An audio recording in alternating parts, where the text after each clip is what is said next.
رسول اللہ صلی اللہ علیہ وآلہ وسلم سب لوگوں سے زیادہ جواد سخی تھے، اور رمضان میں دوسرے اوقات کے مقابلے میں جب جبرائیل علیہ السلام آپ صلی اللہ علیہ وآلہ وسلم سے ملتے بہت ہی زیادہ جود و کرم فرماتے۔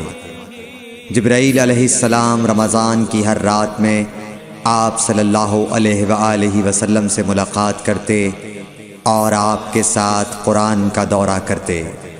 غرض حضرت صلی اللہ علیہ وآلہ وسلم لوگوں کو بھلائی پہنچانے میں بارش لانے والی ہوا سے بھی زیادہ جود و کرم فرمایا کرتے تھے۔